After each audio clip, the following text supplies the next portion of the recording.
Jai Mata Di all, and finally the exams are getting over.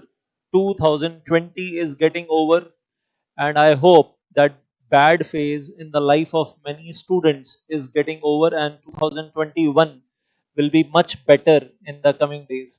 So, first of all, congratulations to all of you who were able to give the exam in December 2020.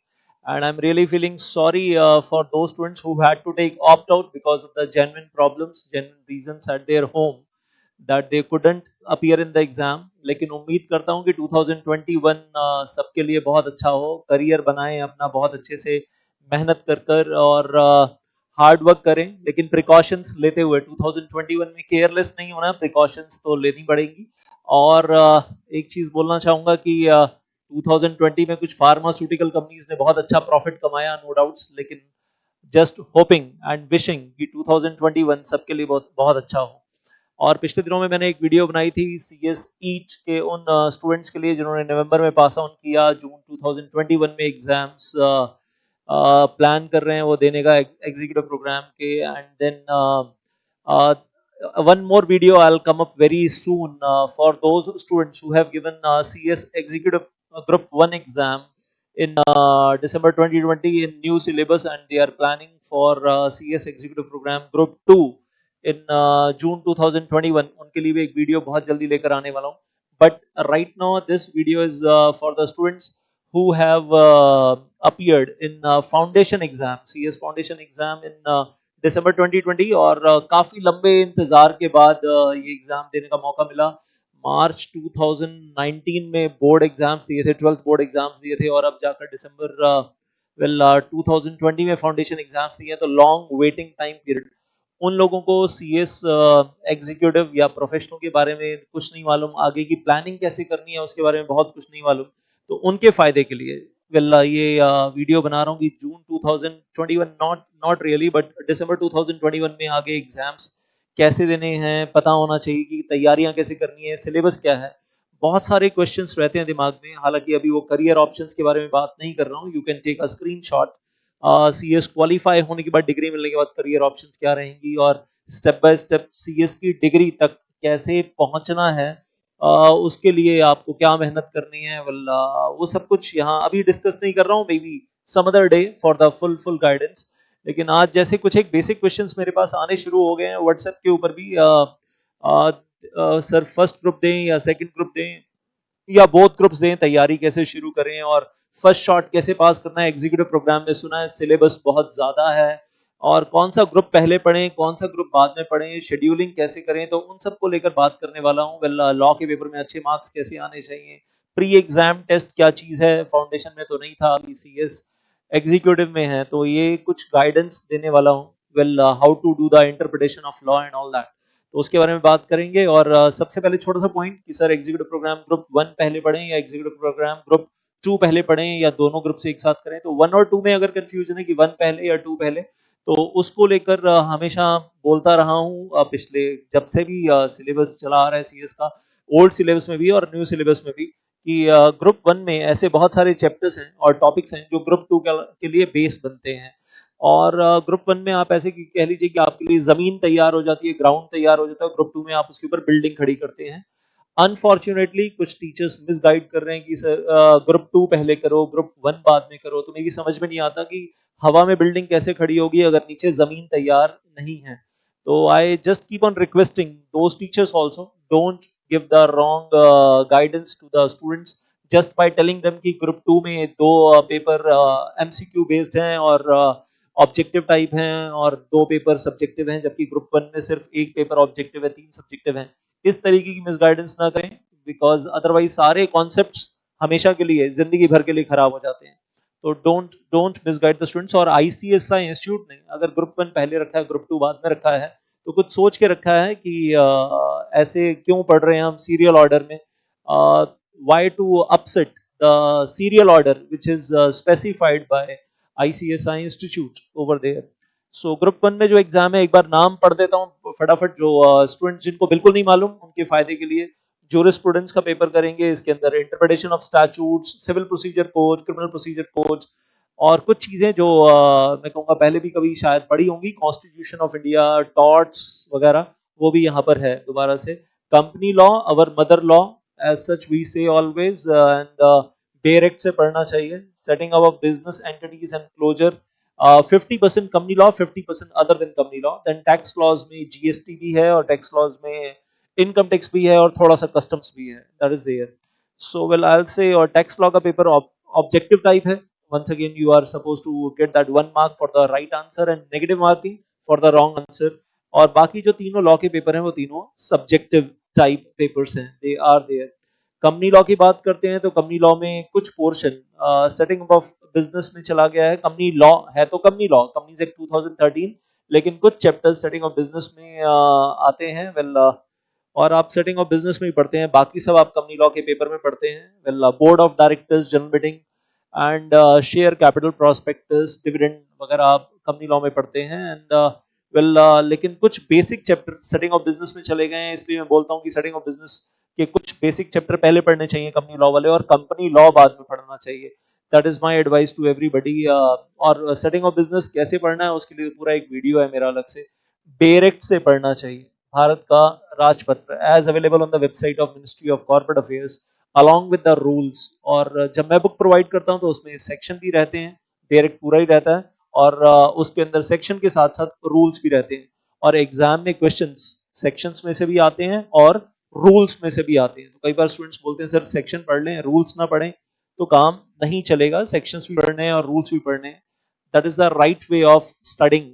और section number याद करना compulsory है, मैं तो कहता हूँ, for a good quality company secretary. बाकी हाँ, काम चलाओ कंपनी सेक्रेटरीज बहुत सारे हैं। वेल काम चलाओ क्यों बोलता हूँ, मीडियोकर वेल लेवल पे करियर बना रहे हैं। वेल खून में नहीं है, खून में नहीं है, वो कहीं ना कहीं कमी है।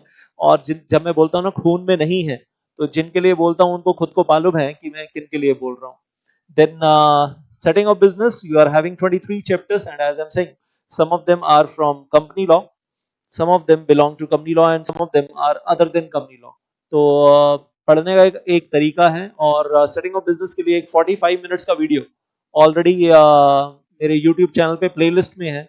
Introduction of setting of business, how to start studying and marks bifurcation, वो सब कुछ जो है वो ऑलरेडी प्रोवाइड किया हुआ है मैंने पहले से। और इस वीडियो के नीचे आपको लिंक्स में भी बहुत कुछ मिल जाएगा। Well you will be finding many links below this video, so that आप अपनी स्टडीज ठीक से तैयारी कर सकें, शुरू कर सकें। JIGL, now as I was saying, civil procedure code, criminal procedure code is there, then lots of papers which take you to the court system। क्योंकि कहीं ना कहीं ICSI चाहता है कि आप NCLT में अपीयर होने के लिए जब जाएंगे तो आपकी तैयारियां अच्छी होनी चाहिए। और NCLT में, नेशनल कंपनी लॉ ट्राइब्यूनल में केस लड़ने के लिए एडवोकेट्स भी आते हैं, लॉ फर्म से भी लोग आते हैं, हम प्रैक्टिसिंग कंपनी सेक्रेटरीज भी जाते हैं। तो आपका लेवल थोड़ा सा अच्छा होना चाहिए, लीगल प्रोविजंस को लेकर अंडरस्टैंडिंग अच्छी होनी चाहिए, so that when you are appearing in the national company law tribunal in the NCLT, आप हाफ एडवोकेट तो बनी जाएं while you are doing your CS। That's the intention of ICSI Institute।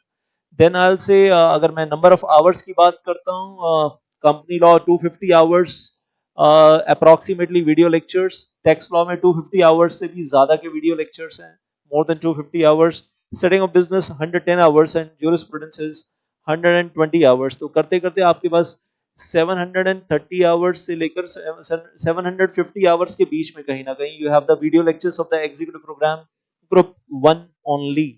और ग्रुप 2 में भी, एग्जीक्यूटिव प्रोग्राम ग्रुप 2 में भी 4 papers and video lectures, once again approximately 700 hours there also। तो एग्जीक्यूटिव प्रोग्राम ग्रुप 2 में CMA is objective paper, security law and capital market, जिसके base पे आप स्टॉक मार्केट में अपना करियर बना सकते हैं। और EBCL की बात करूं तो आप अपना करियर दो जगह बना सकते हैं on the paper basis of this paper, one in competition commission of India, and I'll say you can do the, well, you can fight the cases in CCI on behalf of your clients, earn very good money। ऐसे लोग हैं जिन्होंने पूरी जिंदगी सिर्फ CCI में ही काम किया है, और पहले MRTP कमीशन में काम करते थे, फिर CCI में काम किया, और जिंदगी में उसके अलावा और कोई केस नहीं किया, और एक ही दिन में 10-10 केस लड़ने के लिए भी जाते थे, ऐसे लोग हैं। Well so you are having the 25 marks of competition commission, rather competition act in your syllabus in EBCL, and then there is 40 marks portion which is connected with foreign exchange management act and related laws, I'll say। तो enforcement directorate can also be a career option. Reserve Bank of India आना जाना लगा रहेगा फिर उस case के अंदर. सो well I will से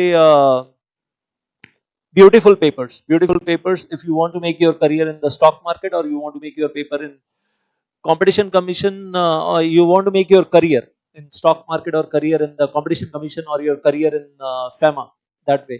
साथ में एफएमएसएम का पेपर है वो भी ऑब्जेक्टिव टाइप है. वेल तो CMA paper objective type, FMSM also objective type. थोड़ा सा आपको वो ब्रीफिंग दे रहा था. Once again I will say stock market में अगर आपको करियर बनाना है, मर्चेंट बैंकिंग में सेबी रेगुलेशंस में करियर बनाना है और सेबी में अपीयर होने के लिए जाना है, क्योंकि ये लोग जब जो भी लोग स्टॉक मार्केट में ऑपरेट करते हैं, इनको जब सेबी का नोटिस आता है फिर सेबी में अपीयर होने के लिए जाना पड़ता है. You can become a representative of these people when if you are a practicing CS and you can appear in SEBI on behalf of all these people, stock market intermediaries which are well I'll say operating in the stock market. आप इन सब के behalf पर जा सकते हैं cases को represent करने के लिए और अच्छी प्रोफेशनल फीस कमा सकते हैं. So that can be real good career, but you should have the knowledge about few things which are outside the syllabus also. तो हम क्लास में पढ़ते हैं ऐसा बहुत कुछ जो सिलेबस में नहीं है, सिलेबस के बाहर है, ऐसी चीजें भी पढ़ते हैं क्लास के अंदर ताकि हमारी एक ग्रिप अच्छी आ जाए. और सेंसेक्स ऊपर हो रहा है, नीचे हो रहा है, मार्केट बुलिश है, बियरिश है, मार्केट में बायर्स हैं बहुत सारे, तो we say buyer is bull and market is going high. Market में वेल सेलर हैं बहुत सारे, तो हम कहते हैं seller is bear and market is bearish. Seller बहुत सारे हैं, बायर कम है, तो well in that case supply is more than demand and the market is going down, market is bearish. Lots of things we do. कुछ ऐसी चीजें जो सिलेबस में हैं और कुछ ऐसी चीजें जो सिलेबस के बाहर हैं कि सेंसेक्स के पॉइंट्स कैसे कैलकुलेट होते हैं. आईसीएसआई मॉड्यूल में नहीं है, लेकिन हम क्लास में डिस्कस करते हैं कि वो ग्राफ ऊपर नीचे जो हिलता है उसकी कैलकुलेशन कैसे होती है. We do that all that stuff. So well, your career could be anywhere in the stock brokers, merchant bankers, NSDL, CDSL, depository participants. Well, lots of options. Mutual funds, नाम तो सुना होगा आपने, सही है. And this is also one career option. Beautiful. When we talk about foreign exchange management and the non-banking financial companies, a beautiful career option over here. That's why 40 marks in the new syllabus. Old syllabus में 5-6 number का था, new syllabus में 40 number कर दिया fixed weightage. और ऐसे ही competition के अंदर आपका एक करियर बन सकता है CCI, competition commission of India में. वेल प्रोवाइडेड कि आपके वो कंपटीशन लॉ के ऊपर ग्रिप बहुत अच्छी है. ओल्ड सिलेबस में 5 नंबर का था, 5 मार्क्स, न्यू सिलेबस में 25 मार्क्स. तो इंस्टीट्यूट चाहता है आईसीएसआई कि आप अपना करियर इस डायरेक्शन में भी बनाएं, and not only that typically a company secretary of a particular company, you well you don't have to be really that typically a company secretary. You may have that option, but you are having these options also. And वो शुरू में मैंने एक screen दिखाई थी आपको कि there are various well career options, multiple career options. You can take the screenshot of that screen and think about that. उसमें बहुत कुछ लिखा हुआ है और उसके ऊपर पहले से मैंने वीडियोस अपने YouTube चैनल पे दिए हुए हैं. पूरा एक प्लेलिस्ट है अलग से, career as company secretary, various multiple options. You can check out that playlist and you will be finding lots of things in there जो मैं आज एक्सप्लेन नहीं करूंगा. तो अगर रिजर्व बैंक ऑफ इंडिया और एनफोर्समेंट डायरेक्टरेट की तरफ करियर बनाना है, पार्ट 1 है, और अगर वेल सीसीआई में करियर बनाना है, पार्ट 2 है. and you can have your practice beautifully in these areas. Business and commercial laws में कुछ चीजें आपको नहीं मिलेगी और कुछ चीजें ऐसी भी हैं जो सीएस फाउंडेशन में थी या सीएस ईट में थी. Well and you will be finding कुछ टॉप चीजें रिपीट हो रही हैं. Contract act, sale of goods act, partnership act, negotiable instrument act are getting repeated over here, but level थोड़ा सा ज्यादा है.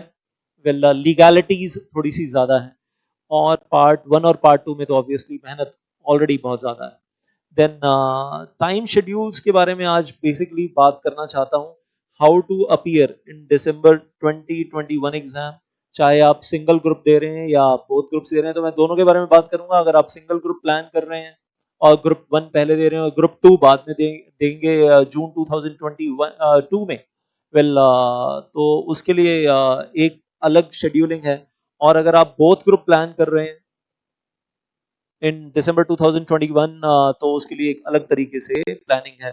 So talking about this, will one by one पहले मैं उन स्टूडेंट से बात करना चाहूंगा जो सिंगल ग्रुप प्लान कर रहे हैं। हालांकि वक्त तो बहुत है, मैं कहूंगा you are having now 12 months in hand.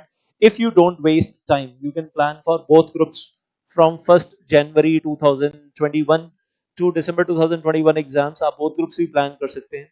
अभी फिलहाल मैं बात करूंगा पहले सिंगल ग्रुप के स्टूडेंट्स के लिए और फिर मैं बात करूंगा बोथ ग्रुप के स्टूडेंट्स के लिए। So getting started, and the first thing first over here, when you are appearing for the single group, अगर आप single group का एग्जाम देने वाले हैं दिसंबर 2021 में, तो मैं कहूंगा कि कुछ इस तरीके से आप प्लान आउट करेंगे फिर उस केस में कि पहले 3 महीने जनवरी फरवरी मार्च 2021 आप एग्जीक्यूटिव प्रोग्राम ग्रुप 1 के लेक्चर्स देखते हैं, which is 700 hours two plus, मैं कहूंगा ज्यादा ही है, 730 750 आवर्स के आसपास है।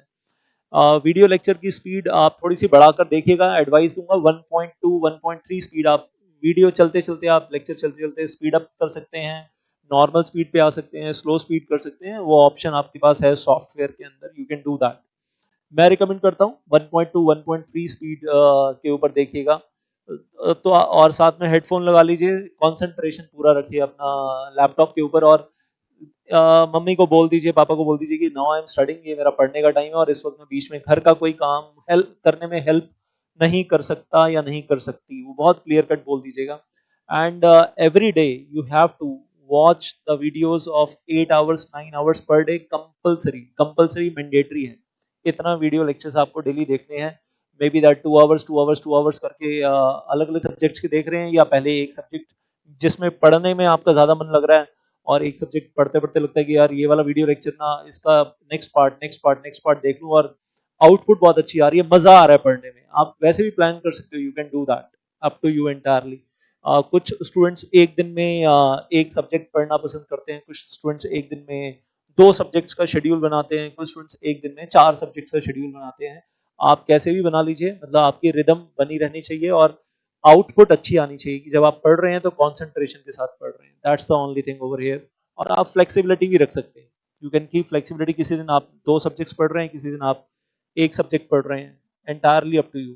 मैं अपने केस में बात करूं, when I was doing self study, because I never went to any classes and all that, जब मैंने सेल्फ स्टडी किया तो मैं एक दिन में 2 सब्जेक्ट पढ़ना पसंद करता था, और एक सब्जेक्ट पढ़ते पढ़ते थक गए तो एनर्जी थोड़ा सा रिफ्रेश करने के लिए, एनर्जाइज करने के लिए सेकंड सब्जेक्ट शुरू कर लिया, and then used to feel अच्छा मजा आ रहा है, अब नया सब्जेक्ट उठाया तो उसको पढ़ने में मजा आ रहा है। सो एंटायरली अप टू यू।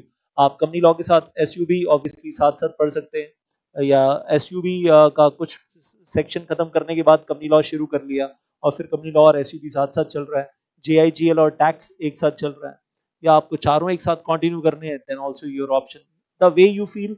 और वीडियो लेक्चर्स के थ्रू ही पढ़ना है तो मैं कहूंगा सारी फ्लेक्सिबिलिटी आपके हाथ में है, ऑल टाइप्स। तो वीडियो लेक्चर्स देखने हैं आपको जनवरी फरवरी मार्च में, आप 31 मार्च तक सिलेबस खत्म करना है, और इस बीच में वेरी वेरी इंपॉर्टेंट आपको क्या करना है, ये 8 से 9 घंटे आप जब वीडियो लेक्चर देखते हैं तो आपकी बुक्स में जो साइड मार्जिन है उसमें आपको अपने शॉर्ट नोट साथ साथ जरूर बनानी है, जो नोटिंग हो रही है वो साथ साथ जरूर करनी है, और शाम को बैठकर कुछ टॉपिक्स के ऊपर अपने शॉर्ट नोट्स जरूर जरूर बनाने हैं, राइटिंग प्रैक्टिस जरूर करनी है लीगल लैंग्वेज की, जो कि आपकी बहुत लंबे टाइम से छूट गई है, कि फाउंडेशन का एग्जाम दिया तो वो सर्कल सर्कल बना रहे हैं, या ऑनलाइन एग्जाम दिया और कहानी खत्म हो गई, और राइटिंग प्रैक्टिस 12th तक थी लेकिन 12th के बाद बहुत लंबा टाइम हो गया आपने राइटिंग प्रैक्टिस की नहीं है। I tell you one thing, exam में हाथ बिल्कुल नहीं चलेगा अगर आपने हैंड राइटिंग प्रैक्टिस नहीं की, और लीगल लैंग्वेज लिखनी है इस तरीके से जैसे कि एक क्वालिफाइड कंपनी सेक्रेटरी लिखता है note to the managing director to the chairman of the company, sophisticated language. वो बच्चों वाली लैंग्वेज नहीं चलेगी, स्कूल वाली 7th 8th क्लास वाली लैंग्वेज बिल्कुल नहीं चलेगी। So you have to really polish your writing skills, that's very important. तो पहले 3 महीने शॉर्ट नोट्स बनाइए, साइड मार्जिन में लिखिए, अगले 3 महीने अप्रैल मई जून और मैं कहूंगा जुलाई के भी 10 दिन ले लीजिए, 3 months and 10 days, क्योंकि उस बीच में आपके ग्रेजुएशन के एग्जाम्स भी होंगे। मैं तो कहूंगा you can repeat executive programme group 1 video lectures, आप रिपीट कर सकते हैं जितना रिपीट करना चाहें, प्लस राइटिंग प्रैक्टिस अपनी बढ़ाइए उसके अंदर उन दिनों में, और साथ में जो पास्ट एग्जामिनेशन क्वेश्चन आंसर्स हैं वो उठाकर, आईसीएसआई की वेबसाइट पे सारे हैं, कुछ बुक्स में भी प्रोवाइडेड हैं ऑलरेडी और कुछ आईसीएसआई की वेबसाइट पे हैं, download from there, from the website of ICSI, और पास्ट एग्जामिनेशन क्वेश्चन आंसर्स उनकी भी राइटिंग प्रैक्टिस कीजिए। और मेरे YouTube के ऊपर ऑलरेडी मैंने आपको एक सेक्शन दिया हुआ है CS exam preparation. CS exam preparation वाले पार्ट में जाइए, वहां पर वो प्लेलिस्ट बनी हुई है, उसके अंदर आपके लिए अलग अलग वीडियोस हैं 15-15 मिनट के, 20-20 मिनट के। किस टाइप का क्वेश्चन आता है तो उसका आंसर किस तरीके से लिखना है, फ्रेमिंग कैसे करनी है आंसर की, वो जरूर देखिए, उसको जरूर फॉलो करना है, नहीं तो लास्ट में बहुत परेशानी होती है फिर। सो अप्रैल मई जून and 10 days of July, that is what I am saying, repeat those 750 hours, speed अच्छी करके देख सकते हैं और रिवीजन हो जाएगा एक बार पूरा का पूरा। तो पास्ट एग्जामिनेशन क्वेश्चन भी हो जाएंगे और उसके साथ साथ बीच में आपके ग्रेजुएशन के एग्जाम्स के लिए आपको 10 दिन चाहिए होंगे, मैं मानकर चलता हूँ 10 days, क्योंकि उससे ज्यादा तो तैयारी आप लोगों को करने की जरूरत पड़ती नहीं है। You are studying 10 days only during graduation exams, तो 10 दिन आप वो बीच में अकोमोडेट कर सकते हैं। और 2-4 दिन अगर आप होली खेलेंगे तो शायद आपको एक दिन होली खेलने के लिए भी चाहिए होगा, depending upon corona situation those days. Any house, तो मैं मानता हूं कि 10th जुलाई तक आप ये सब कुछ एक बार खत्म कर लेंगे, लेकिन उसके बाद फिर मैं आपको 10 दिन की गर्मियों की छुट्टियां दे रहा हूं, और आप बीच में अगर उन दिनों में चीजें खुल गई होंगी और घूमना फिरना अलाउ हो गया होगा तो घूम फिर आइएगा 10 दिन के लिए, या घर पे रेस्ट कर लीजिए। Well, enjoy your life at home. 10 days I am giving you for enjoyment, 10th 11 July to 20th July. 21st जुलाई से अब आगे क्या करना है आपको? वेल, ऐसा लग रहा है कि सर सारा सिलेबस 2-2 बार तो कर लिया सर, अब तो बोरियत हो रही है, अब तो मजा, मतलब वो वही फिर से उठाना, फिर मजा नहीं आएगा सर। तो एक काम कर सकते हैं, वो मेरी रिकमेंडेशन है, आप माने ना माने आपके ऊपर है, और आपको पूरी छूट है, एंड दैट इज कि 21st जुलाई टू 20th अगस्त, एक महीना बीच में आप एग्जीक्यूटिव प्रोग्राम ग्रुप 1 का थोड़ा थोड़ा रिवीजन भी करते रहिए जो आपका पढ़ने का मन करे, और साथ साथ आप एग्जीक्यूटिव प्रोग्राम ग्रुप 2 का CMSL का पेपर कर सकते हैं साथ साथ, और that is capital market security law paper, जिसका एग्जाम आपको जून 2021 में देना है। लेकिन आपको पढ़कर मजा आएगा, क्यों पढ़कर मजा आएगा? क्योंकि कंपनी लॉ में आप प्रोस्पेक्टस और शेयर कैपिटल वगैरह पढ़ चुके हैं, आप अपना बेस सारा बना चुके हैं, उसके बेस पे prospectus, share capital, board of directors, उसके बेस पर यहाँ पर बहुत सारे चैप्टर्स हैं जो आपको कनेक्टेड मिलेंगे, और आपको लगेगा यार वेल लाइफ में ये सब कुछ भी आगे आने वाला है। जून 2021 एग्जाम्स में भी बहुत मजा आने वाला है। अभी वो एग्जाम प्रेशर नहीं है CMSL का, लेकिन लेकिन मैं कहूंगा वो राइटिंग प्रैक्टिस और साइड मार्जिन्स में जो लिखना है वो सब कुछ तो आप साथ साथ कर ही लेंगे इस वक्त। You will keep on doing side by side, so you can plan it that way. 20th July my recommendation is this कि टाइम वेस्ट ना हो, और उसके दो रीजन हैं, और उसके साथ साथ एक वो दोनों रीजन बताता हूं जो डिस्कस करूंगा, लेकिन उसके साथ साथ एक रिकमेंडेशन और जो दे रहा हूं कि 20 अगस्त से लेकर 14 सितंबर के बीच में आप इकोनॉमिक कमर्शियल बिजनेस लॉज, वही फैमा और कंपटीशन एक्ट और अदर लॉज जो है साथ में कनेक्टेड, वो सब कुछ भी साथ में पढ़ते हैं, which is a big variety of law, and EBCL is the most vast paper in CS whole course curriculum. I'll say maybe executive program, maybe professional program, कुछ भी उठाकर कहीं से भी देख लो आप, सबसे ज्यादा वास्ट पेपर जो है वो economic business and commercial laws का है। और जितने different different papers, different different papers नहीं कहूंगा, different different chapters, different different laws इस एक पेपर के अंदर हैं, इतने लॉज पूरे CS कोर्स करिकुलम में ना एग्जीक्यूटिव ना प्रोफेशनल कहीं और नहीं है। तो ये पेपर आपको बाद में टेंशन ना दे जनवरी फरवरी मार्च में, इसलिए कह रहा हूं कि ये दो पेपर्स अभी साइड बाय साइड आप एक बार कर लीजिए, फील आ जाएगा। और साथ साथ क्या कर लेंगे, जब आप ये एक बार कर लेंगे, इसकी नोटिंग भी एक बार सारी की सारी हो जाएगी, तो एक तो आप फ्रेश फील करेंगे कि हमने कुछ नया पढ़ा, और साथ साथ आपकी वो एग्जीक्यूटिव प्रोग्राम ग्रुप 1 की आप थोड़ी थोड़ी रिविजन तो करते रहेंगे। दिन में अगर आप 5 घंटे तो नहीं बोलूंगा, अगर आप 6-6 घंटे लगा देते हैं इन दोनों पेपर्स के ऊपर, CMSL और EBCL, 6 आवर्स पर डे इनको देते हैं, और उसके अलावा आप अपनी एग्जीक्यूटिव प्रोग्राम की रिवीजन भी साथ साथ करते रहते हैं, तो you can wrap up lots of things over here, time waste नहीं होगा। और दो रीजन एज एम सेइंग यहाँ पर है, मैं क्यों रिकमेंड कर रहा हूँ ये 21 जुलाई से लेकर 14 सितंबर के बीच में। एक तो आप एग्जीक्यूटिव प्रोग्राम ग्रुप 1 अगर पूरा का पूरा उठाकर एक बार और कर रहे हैं अभी, तो वो बोर्डम कहीं हो सकती है कि सिर्फ ग्रुप 1 पढ़ते जा रहे हैं, सिर्फ ग्रुप 1 के 4 पेपर रिपीट करते जा रहे हैं और कुछ नहीं कर रहे हैं। एक चीज, कुछ स्टूडेंट्स को ऐसा लग सकता है, फ्यू स्टूडेंट्स में फील लाइक दिस कि सर बड़ी बोरियत हो रही है, और पता चला एग्जाम आने से पहले बोरियत इतनी ज्यादा हो गई थी, उस वक्त पढ़ने का ही मन नहीं कर रहा है जब मेन दिसंबर एग्जाम्स आएंगे। दूसरी चीज जो नीचे आपको दिख रही है, that is shortage of time in January to June 2022 tenure. उस वक्त टाइम क्यों शॉर्ट हो जाता है वो आपको बता देता हूँ। टाइम शॉर्ट होने का रीजन विच इज ये रीजन नंबर 2 जो है, ये बड़ा स्पेशल रीजन है। जून में फर्स्ट वीक में एग्जाम होते हैं, 1 June 2021 the schedule date of exam this time. तो आगे भी उम्मीद है 1 जून या 2 June 2022 will be the exam date.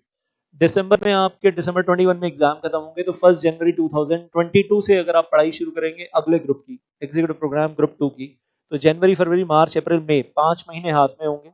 4.5 महीने बोलता हूं मैं उसको, क्योंकि बीच में आपको ग्रेजुएशन के भी एग्जाम्स देने होंगे, और हो सकता है फैमिली में भी 4-5 दिन इधर उधर चले जाते हैं फैमिली रिक्वायरमेंट्स की वजह से, मे बी पेरेंटल प्रेशर और समथिंग, 4-5 दिन और भी चले जाते हैं। तो 15 डेज हटा देता हूँ, 4.5 महीने हाथ में रहेंगे। उस वक्त 700 घंटे के वीडियोस देखना जनवरी फरवरी मार्च में, अगर आप वीडियो लेक्चर्स के थ्रू भी तैयारी कर रहे हैं। और उसके बाद सिर्फ 1.5 महीना बचेगा रिवीजन के लिए, that is April and half of May. 1.5 महीने में आप कितनी रिवीजन कर लोगे, कितनी कितनी रिवीजन पॉसिबल है? 4 बड़े बड़े पेपर्स अच्छे खासे, तो time will be very short, और 2 रिवीजन मैनेज करना बड़ा मुश्किल होगा उस वक्त। Even 2 revision will be very difficult. So seriously speaking, उस वक्त मुश्किल ना हो, मतलब otherwise the situation can be very very very severe and serious in those last 2 months of, I say April and मई 2022। उससे बचने के लिए कुछ तैयारियां अभी कर लेंगे तो उस वक्त लाइफ कंफर्टेबल हो जाएगी। सर इतनी पढ़ाई करते रहेंगे, तो भाई आजकल पढ़ाई के अलावा और एक्सपेक्टेशन ही क्या है आप लोगों से? तो यही एक्सपेक्टेशन है कि आप पढ़ाई करो बस, और एग्जीक्यूटिव प्रोग्राम एक बार पास आउट हो गया, उसके बाद आप प्रोफेशनल प्रोग्राम में पहुंच गए और ट्रेनिंग में चले गए, वो 21 months 24 months training put together, तो 24 महीने की ट्रेनिंग करोगे, 2 साल की ट्रेनिंग, और साथ साथ प्रोफेशनल प्रोग्राम के 3 ग्रुप्स हैं, 3-3 पेपर हैं, एक एक ग्रुप करके भी आराम आराम से चलता रहेगा, निकालते रहोगे, दिक्कत ही नहीं है। उस वक्त क्या परेशानी है? मेन तो ज्यादा टेंशन अभी है बल्कि सिलेबस का लोड एग्जीक्यूटिव प्रोग्राम में ज्यादा लगेगा, और प्रोफेशनल प्रोग्राम में वेल सिलेबस का लोड कम हो जाएगा, और उसमें ट्रेनिंग चल रही होगी साथ साथ, और सिलेबस चलता रहेगा साथ साथ। प्रोफेशनल प्रोग्राम तो कहानी बहुत अलग हो जाएगी आपकी। तो अभी दैट्स माय रिकमेंडेशन कि आप लोग जुलाई और अगस्त 14 सितंबर तक की डेडलाइन है, तब तक आप अपना सीएमएसएल और ईबीसीएल दिल लगाकर खत्म कर लो, और साथ साथ keep on doing executive programme group 1 का रिवीजन थोड़ा थोड़ा। और एग्जीक्यूटिव प्रोग्राम ग्रुप 1 को ऑल टुगेदर छोड़ना नहीं है, थोड़ा थोड़ा हल्का हल्का रोज स्पीड पे क्योंकि 2 बार तो ऑलरेडी हो चुका है, अब तीसरी बार तो बहुत ज्यादा नहीं, मतलब तीसरी बार तो ये कि आप उठाकर गो थ्रू भी करेंगे ना, फटाफट फटाफट फटाफट होता रहेगा साथ साथ। और वेल एक रीजन और है क्यों कह रहा हूँ छोड़ना नहीं है, क्योंकि सितंबर में आप लोगों को प्री एग्जाम टेस्ट भी देना होगा, वो एमसीक्यू स्टाइल ऑनलाइन। दिसंबर एग्जाम जो आप देने वाले हो 4 पेपर, उन चारों पेपर्स का जेआईजीएल, कंपनी लॉ, एसयूबी, टैक्स, उन चारों का प्री एग्जाम टेस्ट क्लियर करना है इन द मंथ ऑफ सितंबर, और वो ऑनलाइन टेस्ट होगा। उसमें इंस्टीट्यूट आपको मौके देता है कि अगर आप वन शॉट क्लियर नहीं करते हो, सेकंड टाइम दो, सेकंड टाइम नहीं हो रहा है थर्ड टाइम दो, थर्ड टाइम नहीं हो रहा फोर्थ टाइम दो, आप रिपीट कर सकते हो एक ही पेपर को बार बार, यू कैन डू दैट जब तक हो नहीं जाता। लेकिन पढ़ना तो पड़ेगा, ऑल टुगेदर छोड़ तो नहीं सकते। फिर आगे बढ़ते हैं, 14 सितंबर की लक्ष्मण रेखा को ब्रीच नहीं करना, और आगे बढ़ना है। 14 सितंबर तक का काम 14 सितंबर को खत्म हो जाएगा। 15 सितंबर से आपका रिवीजन ग्रुप 1 का वापस शुरू होता है, और हम कहते हैं 2 रिवीजन पूरे पूरे करने हैं आपको। 15 सितंबर से लेकर 31 अक्टूबर के बीच में 46 डेज फॉर 1 रिवीजन, और 1 नवंबर से लेकर 16 दिसंबर तक 46 डेज सेकेंड रिवीजन। और वो 46 डेज जो मैंने बांट दिया है, company law 13 days, SUB 10 days, JIGL 10 days, tax 13 days, और ऐसे ही well 46 days once again I say. तो 2 बार 46 डेज आपको दिए हैं फुल फुल रिवीजन करने के लिए, ताकि आप कंफर्टेबल रिवीजन कर सकें, और इस कंफर्टेबल रिवीजन के बीच में आप पास्ट एग्जामिनेशन क्वेश्चंस भी करेंगे, इस कंफर्टेबल रिवीजन के बीच में आप राइटिंग प्रैक्टिस भी करेंगे, पास्ट एग्जामिनेशन क्वेश्चंस उठाकर उनके क्वेश्चंस उठाकर आंसर्स लिखने की प्रैक्टिस भी करेंगे। तो एक कॉन्फिडेंस लेवल आ जाएगा कि हम एग्जाम को फोड़ देंगे। तो 4 बार आपका सिलेबस पूरा पूरा मेरे को 4 से ज्यादा बार, मैं कहूँगा 4.5 टाइम्स, क्योंकि आप जुलाई अगस्त में भी, वेल जुलाई अगस्त सितंबर में भी थोड़ा थोड़ा साइड बाय साइड 2-2 3-3 घंटे डेली बेसिस पे पेजेस पलट रहे होंगे और आप पढ़ाई कर रहे होंगे और साथ साथ प्री एग्जाम टेस्ट भी दे रहे होंगे। सो वेल आई विल से पहले कंपनी लॉ का मतलब ऐसे कर सकते हो, कंपनी लॉ एक बार खत्म कर लिया उन दिनों में जुलाई अगस्त सितंबर में, कंपनी लॉ फटाफट एक बार गो थ्रू करके खत्म कर लिया, उसका प्री एग्जाम टेस्ट दे दिया। एसयूबी फटाफट गो थ्रू करके एक बार खत्म कर लिया, प्री एग्जाम टेस्ट दे दिया। जेआईजीएल गो थ्रू करके एक बार फटाफट खत्म कर लिया, प्री एग्जाम टेस्ट दे दिया। टैक्स एक बार फटाफट गो थ्रू कर लिया, खत्म कर दिया, फिर प्री एग्जाम टेस्ट दे दिया। तो you will be having 2 months और उस 2 महीने में करते रहिएगा। लास्ट में फिर 46 डेज पूरे मिल गए और जब इतनी प्रैक्टिस हो जाएगी ना, तो मैं कहूंगा आप अपने आप को सच्चाई से, ऑनेस्टी से बोल सकोगे कि I am ready for December exam. और एक 4 दिन का टाइम आपको और दे रहा हूँ लास्ट में, 17 दिसंबर, 18, 19 दिसंबर, 28 दिसंबर तक 4 दिन का टाइम एक और रख रहा हूँ, जिसमें आप सिर्फ और सिर्फ JIGL की पढ़ाई कर रहे होंगे, because JIGL will be your first paper. तो 4 साढ़े 4 दिन आपको दे रहा हूँ और एग्जाम अगर दोपहर को 2 बजे हुआ तो you will be getting 4.5 days to study for that. That is how you plan it. अभी भी कोई क्वेश्चन है तो आप पूछ सकते हैं मुझसे well in the comment box of this video. और एक चीज जो आपको नजर आएगी लास्ट में कि 21 दिसंबर और 31 दिसंबर के बीच में अगर सिंगल ग्रुप दे रहे हैं तो एक दिन पेपर एक दिन छुट्टी, एक दिन पेपर एक दिन छुट्टी, एक दिन पेपर एक दिन छुट्टी। और बीच में अगर क्रिसमस भी आ गया तो एक के बजाय 2 छुट्टियां हो जाएंगी, जैसे अब दिसंबर 2020 में हो रहा है, तो that is also a possibility. So this is all about those students who are appearing in the single group. लेकिन अब मैं कहूंगा ज्यादा टेंशन उनको है जो बोथ ग्रुप्स की प्लानिंग कर रहे हैं। तो अब हम बात करेंगे उन स्टूडेंट्स के बारे में who are planning for both groups in December 21 और ऑल इंडिया रैंक लेना चाहते हैं, क्योंकि सिंगल ग्रुप देकर तो ऑल इंडिया रैंक मिलती नहीं है, बोथ ग्रुप्स देने पड़ते हैं तो ऑल इंडिया रैंक मिलती है। और बोथ ग्रुप्स देने का एक फायदा ये भी होता है कि अगर मान लीजिए कि एक ग्रुप में 49% मार्क्स आए हैं और एक ग्रुप में 51% आए हैं, लेकिन दोनों को ऐड करके 50% हो जाते हैं, exact 400 marks out of 800 marks, तो you are pass in both groups. तो ऐसा होता है कि अगर आप सिंगल ग्रुप दे रहे हैं then you have to score that 200 out of 400। But if you are giving 2 groups और एक ग्रुप में आपके 195 आए और एक ग्रुप में आपके 210 आ गए और दोनों मिलाकर आपके हो गए 405 मार्क्स, दोनों ग्रुप्स पास हो गए आपके और आप CS प्रोफेशनल प्रोग्राम में पहुंच जाएंगे इन 2022। जब रिजल्ट आएगा 25 Feb 2022 you will be in the CS professional program. तो अगर वो एडवांटेज लेनी है सेट ऑफ की तो आपको बोथ ग्रुप्स देने पड़ेंगे। So well now look at the schedule and this is super duper tight schedule for studying. Both group देने हैं तो पढ़ाई तो करनी है, और मैंने तो सिंगल ग्रुप वालों के लिए इतना टाइट शेड्यूल रखा है, तो बोथ ग्रुप्स वालों के लिए तो ऑटोमेटिकली ज्यादा टाइट हो जाएगा। अब बोथ ग्रुप्स देने हैं तो क्या करना है, जनवरी फरवरी मार्च में आपको 750 आवर्स के वीडियो लेक्चर्स देखने हैं ग्रुप 1 के, और शॉर्ट नोट्स बनाने हैं और साइड मार्जिन द बुक्स जो है उसको पूरा फिलअप कर लेना है, शॉर्ट नोट्स भी बनाने हैं। तो दिन में 8-9 घंटे का वीडियो देखना, वही है 8 आवर्स 9 आवर्स, जो कि मैंने पहले भी बताया था जब सिंगल ग्रुप की तैयारी हो रही थी तब भी। तो 9 आवर्स वीडियो पर डे आप मानकर चलिए, उसके अलावा 3 घंटे अप्रोक्सीमेटली ऊपर से आपका अपना खुद का रहेगा, मे बी 4 घंटे अगर आप और ज्यादा दे सकते हैं। कुछ शॉर्ट नोट्स बनाने हैं कुछ टॉपिक्स के ऊपर, साथ साथ वो करते जाना है आपको। और जिस जो पढ़ा है आपने एक तरीके से वीडियो लेक्चर्स में, वो क्लास वर्क था, वो होमवर्क नहीं था। होमवर्क आपको 4 घंटे अलग से फिर से करना है, वो डेली बेसिस पे करना ही है आपको। जनवरी फरवरी मार्च पहले आप एक ग्रुप निपटा देंगे, 31 मार्च को जब आपको दिखेगा एक ग्रुप खत्म हो गया, तो 1 अप्रैल टू 30 जून, अब आप उसको 3 मंथ्स कहिए या उसको 2.5 मंथ्स कहिए, वो आपके ऊपर है, बिकॉज बीच में ग्रेजुएशन के एग्जाम्स भी हैं। इसी टाइम शेड्यूल में आपको 30 जून तक वेल ग्रुप 2 के वीडियो लेक्चर्स देखने, विच आर अप्रोक्सीमेटली 700 आवर्स। और उसके अंदर वही आपको शॉर्ट नोट्स फिर से बनाने हैं, शाम को बैठकर साइड मार्जिन में कुछ ना कुछ लिखना है, वो तो आप जब वीडियो चल रहा है साइड बाय साइड लिखते रहेंगे आप अपने साइड मार्जिन में, you can keep on doing that. तो 30 जून तक मैं मानकर चलता हूं कि आपने ग्रुप 1 ग्रुप 2 एक बार पूरा पूरा फुल खत्म कर लिया 6 महीने के अंदर। इससे ज्यादा टाइम मैं आपको दे नहीं सकता, क्योंकि आगे सिचुएशन टाइट होती चली जाएगी। फिर उसके बाद फर्स्ट रिवीजन में आपको तसल्ली से करवाना चाहता हूं, ताकि आप उसमें अपनी राइटिंग प्रैक्टिस भी कर सकें, उसमें आप पास्ट एग्जामिनेशन क्वेश्चंस भी सारे लिख सकें और लिख कर सकें। तो उसके लिए मैंने आपको 1 जुलाई से लेकर 15 अगस्त तक without any holidays I have given you 46 days.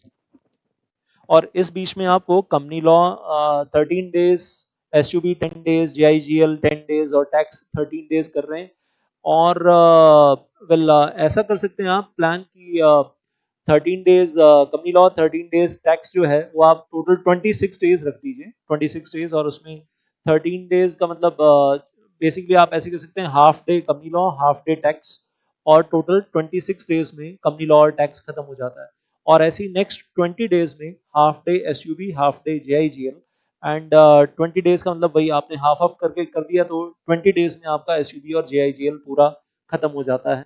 और अगर आप पूरा पूरा दिन करके करना चाहते हैं तो आपकी मर्जी। उसके कैलेंडर शेड्यूल आपको बिल्कुल डेट वाइज प्रोवाइड करूंगा आने वाले दिनों में, रिवीजन का टाइम शुरू होने से पहले, कि आपको किस तरीके से रिवीजन मैनेज करनी है, और 2 पेपर्स पर डे रखकर आप कैसे मैनेज करेंगे चैप्टर वाइज। चैप्टर वाइज आपको एक डेट वाइज, चैप्टर वाइज एक पूरा शेड्यूल दूंगा आने वाले टाइम में कि आप कैसे इसको मैनेज करेंगे। और हमारी ऐप जो है मेक माई करियर ऐप, उसके अंदर वो पूरा शेड्यूल मिल जाएगा आपको बना बनाया, कि आपको अपनी रिवीजन कैसे मैनेज करनी है। अभी अवेलेबल नहीं है, but very soon I will put that in our app. So will likewise 15 अगस्त के बाद आई से 16 अगस्त टू 30 सितंबर आपके पास 45-46 डेज अवेलेबल है। August is a month of 31 days. You can study like security law 11 days, EBCL 12 days, CMA 11 days and FMSM 11 days, and 45-46 days बीच में रहेंगे आपके पास यहाँ पर फर्स्ट रिवीजन के लिए, plus writing practice, plus past examination questions. And then I will say the next thing that we are having second revision, जिसमें आपको memorise करनी है चीजें बहुत अच्छे से। और इस सेकंड रिवीजन में आपको अब टाइम शेड्यूल आपका थोड़ा सा मैंने टाइट कर दिया है यहाँ पर, एंड दैट इज 30th सितंबर कह लीजिए आप, या कह लीजिए 1 सितंबर से 16 नवंबर, 1 सितंबर टू sorry 1 अक्टूबर टू 16 नवंबर, and total 46 days you are having. इस 46 डेज में आपके पास company law 7 days, SUB 5 days, JIGL 5 days, tax 7 days. लेकिन आप प्लान कुछ ऐसा कर सकते हैं कि 14 डेज कंपनी लॉ और टैक्स, तो half day company law, half day will tax, और 10 डेज में एसयूबी और जेआईजीएल, तो हाफ डे जेआईजीएल और half day SUB. Likewise security law and EBCL 6 days 6 days, तो आप टोटल 12 डेज प्लान कर सकते हैं, half day SL, half day EBCL. और सीएमए और एफएमएसएम मैं मानकर चल रहा हूँ आप लिखने का काम ऑलरेडी प्रैक्टिस का कर चुके, अब तो सिर्फ कॉन्सेप्ट्स को रिवाइज ही करना है, तो अब लिखने का काम आपका ज्यादा बचा भी नहीं होगा, बहुत कम ही होगा। सो अगर हल्का फुल्का कोई क्वेश्चन आप लिख कर करना चाहेंगे तो, और वैसे भी पेपर एमसीक्यू स्टाइल में है, तो कोई लंबे लंबे क्वेश्चन तो आपको लिखने नहीं है यहाँ पर। तो सीएमए 5 डेज, एफएमएसएम 5 डेज। बाकी एक चीज बोलूंगा, प्लस माइनस आप अपने हिसाब से कर सकते हैं, you can always do that. मैं एक आपको एक स्टैंडर्ड वेल रिवीजन शेड्यूल दे रहा हूँ, you can increase decrease as per your requirement. तो इस रिवीजन में मेमोराइज कीजिए, और 10 days for CMA and FSM, और हाफ डे प्लान कर लीजिए उस हिसाब से। Then I say once you are through with that, तो 17 नवंबर आ जाता है, और 17 नवंबर से लेकर 16 दिसंबर you are having 1 month in hand 30 days. अब वो 30 दिन का शेड्यूल आपको जो नेक्स्ट दे रहा हूँ, company law 5 days, and then SUB 4 days, JIGL 4 days, tax 4 days, security law 5 days, EBCL 4 days, CMA 4 days and FMSM 4 days. तो जहां पर भी आपको 4-4 दिन दिखाई दे रहे हैं, यू कैन ऑलवेज प्लान कि वो 4-4 दिन दिख रहे हैं, लाइक एसयूबी जेआईजीएल 4 डेज आप 8 दिन रखो आप आराम से, और half day SUB, half day JIGL. And then company law में 5 दिन दिख रहे हैं, सिक्योरिटी लॉ में 5 दिन दिख रहे हैं, तो आप 10 दिन रखो total, and half day of company law, half day of security law. Likewise tax में, सीएमए में, एफएमएसएम में, ईबीसीएल में 4-4-4 डेज दिख रहे हैं, तो 8-8 दिन का शेड्यूल बना लीजिए, half day tax, half day EBCL, या half day CMA, half day FMSM. Plan it like that, no time to waste. और फिर से कहूंगा 16 दिसंबर आ जाती है, तो मैं आपके हाथ में 4 दिन पकड़ा रहा हूँ, 17, 18, 19 एंड 20 दिसंबर, 4 दिन जेआईजीएल रिवाइज करने के लिए, थर्ड रिवीजन देने के लिए, ताकि पहला पेपर है तो सॉलिड होना चाहिए। और उसके बाद आगे सिचुएशन कहाँ टाइट होने वाली है, 21 दिसंबर टू 31 दिसंबर के बीच में, नो छुट्टी, नो छुट्टी, नो छुट्टी। Day 1 executive programme group 1 paper 1, day 2 executive programme group 2 paper 1, day 3 executive programme group 1 paper 2, and day 4 executive programme group 2 paper 2, day 5 executive programme group 1 paper 3, day 6 executive programme group 2 paper 3।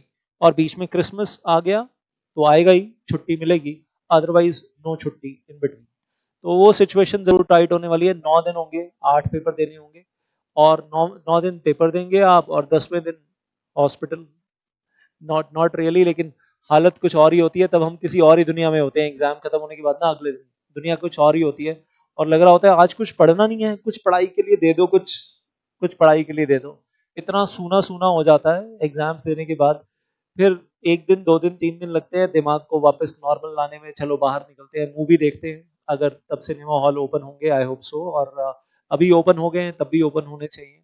Friends के साथ मस्ती मारते हैं, अपनी life को वापस normal बनाने की कोशिश करते हैं। तो वो होता था, पहले भी होता था, आज भी होता है, आगे भी होता रहेगा।